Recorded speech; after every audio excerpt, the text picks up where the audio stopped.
Crear contenidos es fácil, tal vez demasiado fácil, y por eso hay tanta cantidad de contenidos hoy en día. Contenidos, formatos, plataformas y por supuesto creadores y creadoras, comunicadores, diríamos, en otra época.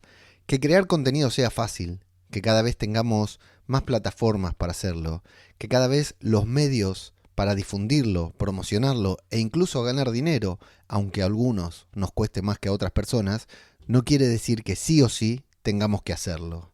Repito, crear contenidos es fácil, tal vez demasiado fácil, pero eso no quiere decir que ese contenido tenga que ser creado. ¿Qué tal? ¿Cómo les va? Yo soy Ajeno al Tiempo, les doy la bienvenida a Todo por un Daily, la versión express de Todo por un Podcast, en la semana final de temporada, una temporada que termina el 30 de junio de 2025 y no vuelve a comenzar hasta el 2 de enero de 2026, precisamente por esta misma razón, porque crear contenido es demasiado fácil y como te decía antes, no necesariamente porque sea fácil, tenemos la obligación de crear contenido. Una cosa no tiene que ver con la otra. Pero antes de profundizar en este tema, te recuerdo que he publicado, lanzado o estoy enviando por email una guía definitiva para lanzar tu podcast y mantenerlo vivo a lo largo de 2025 y, ¿por qué no?, también 2026. ¿Para quién es esta guía? Bueno, si estás escuchando este podcast porque tenés ganas de comenzar tu podcast o estás dando tus primeros pasos, bueno, te voy a contar todas las claves que yo creo deberías tener en cuenta para crear tu podcast y poder continuarlo a lo largo de todo el año de los próximos meses. Y si ya tenés tu podcast lanzado, pero estás buscando darle una vuelta, potenciarlo, o querés asegurarte de ir por el camino correcto, lo mismo, acá te cuento yo todo lo que creo que deberíamos tener en cuenta, como te decía, para que tu podcast tenga constancia y lograr mantenerlo vivo con el menor esfuerzo posible. El menor esfuerzo posible que, ya te digo, de todas maneras va a ser un gran esfuerzo. En fin, vas a leomenendez.com/guía y te la envío por correo electrónico. Eso sí, ten en cuenta que la hice con mucho esfuerzo, la hice para que vos la recibas. Esa guía no tiene sentido si vos no la lees. Así que ahora, leomenendez.com/guía y le damos sentido a la guía y a este mensaje que te estoy dando en el podcast. Crear contenidos es fácil, demasiado fácil. Dejar de hacerlo es bastante más difícil y por eso también vale la pena probarlo. Si no fuera fácil crear contenido, yo no tendría más de 200 episodios publicados en este feed. Este feed en el que, antes de convertirlo en un podcast de publicación diaria, se publicaban audios de manera completamente errática, una vez cada tanto.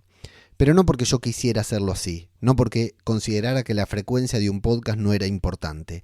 Lo hacía así porque no encontraba la forma de hacerlo de otra manera.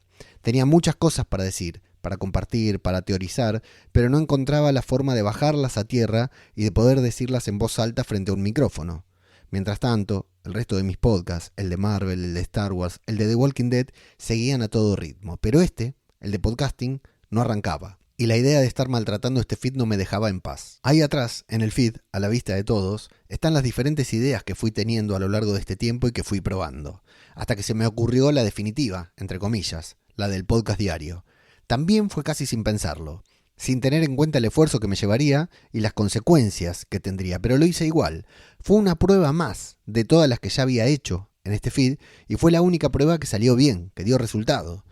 En ese momento yo tenía una teoría que quería probar, o mejor dicho, quería evaluar qué impacto tendría en este feed, no solo el hecho de establecer una frecuencia de publicación regular, sino también el darle una frecuencia diaria. En la teoría, estaba convencido de que el formato diario y corto tendría un gran impacto en el podcast. Y lo estaba porque eso ya lo había probado en otro podcast, en uno de estos podcasts de cine y series. Y de paso, además, trabajaba en la constancia, en la periodicidad y exigía a mi cerebro para que llegue al máximo y encuentre temas de conversación de los que hablar cada día. Así fue como comenzó, como una prueba, como un experimento, y las teorías se cumplieron casi todas. Si te muestro, por ejemplo, las métricas del feed, algún día lo haré, lo prometo, el cambio, por supuesto que es radical. De no publicar nunca a publicar todos los días, hay una gran diferencia. Y también hubo un cambio en mí porque comencé hablando al aire, apenas teniendo en cuenta lo que quería decir, y terminé escribiendo guiones, bastante improvisados, eso sí, pero escribiéndolos, en fin, para maximizar el tiempo de cada grabación. Hoy en día Para mí el podcasting es experimentación. Creo que en realidad siempre lo fue. Y eso es parte de lo que intento transmitir en cada uno de estos audios que te comparto.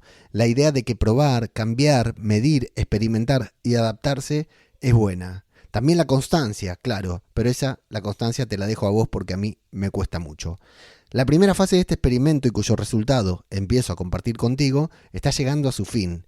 Y eso quiere decir que comienza una nueva etapa de la que te hablaré un poco más adelante.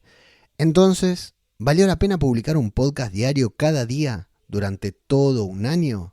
Sin dudas que sí, valió la pena y mucho. Si no lo hubiera valido, si no hubiera causado el impacto que causó en este feed, la segunda parte de este experimento no podría comenzar.